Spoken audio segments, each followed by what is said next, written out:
Paramecium का शरीर किससे ढका होता है? तो पैरामीशियम का शरीर सीलिया से ढका रहता है। किससे ढका रहता है भाई? सीलिया से। अगला सवाल है आप लोगों के लिए, पैरामीशियम में भोजन का अंतर्ग्रहण किससे होता है? तो कोशिका मुख से होता है या साइटोस्टोम से होता है। पाचन तंत्र क्या है? आहार नाल, इससे संबंध पाचक ग्रंथियां और पाचक क्रिया मिलकर पाचन तंत्र का निर्माण करते हैं। आहार नाल कितना लंबा होता है? आहार नाल 8 से 10 मीटर लंबा होता है। आहार नाल कहां से कहां तक फैली रहती है? तो आहार नाल मुख गुहा से मल द्वार तक फैली रहती है। आहार नाल का पहला भाग क्या कहलाता है? तो आहार नाल का पहला भाग मुख गुहा कहलाता है। मुख गुहा किससे घिरी होती है? तो मुख गुहा जो होती है वो ऊपरी जबड़े तथा निचले जबड़े से घिरी होती है। होंठ, ये जो होंठ है, इस होंठ का क्या कार्य है?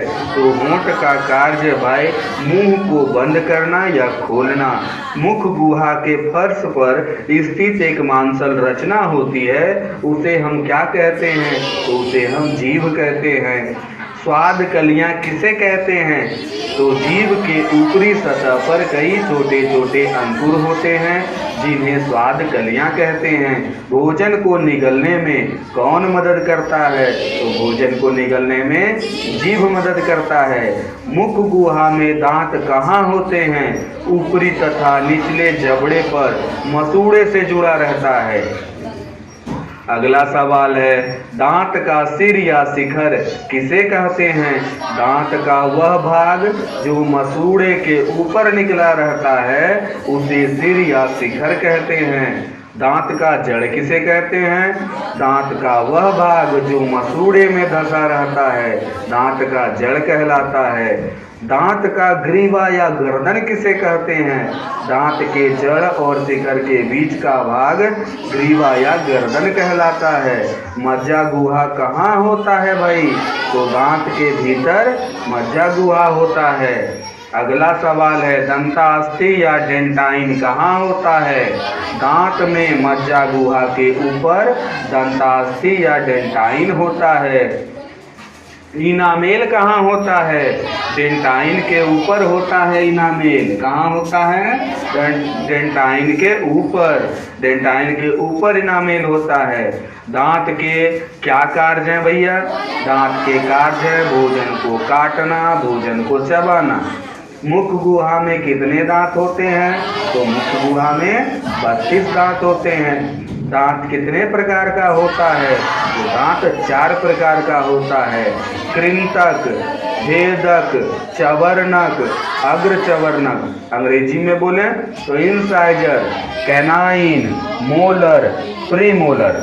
अगर पूछे कृंतक की संख्या कितनी है तो 8 दांत। भेदक का कितना है? 4 दांत। चवर्णक का 12 दांत। अग्रचवर्णक का 8 दांत। अगला सवाल है, दंत प्लाक किसे कहते हैं?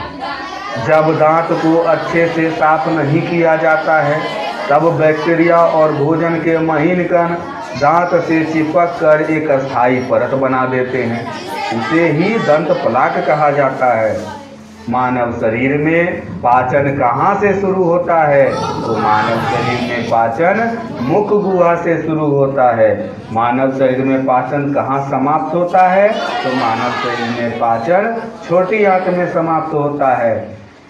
लार में उपस्थित टाइलिन एंजाइम का क्या काम है? तो लार में उपस्थित टाइलिन एंजाइम का कार्य है भोजन के स्टार्च को माल्टोज में बदलना।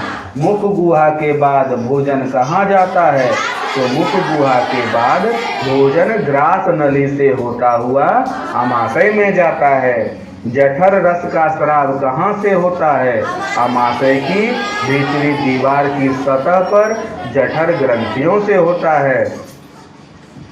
अगला सवाल है आपके लिए, जठर रस में कौन कौन से पदार्थ होते हैं? तो जठर रस में हाइड्रोक्लोरिक अम्ल, पेप्सिन एवं रेनिन होता है।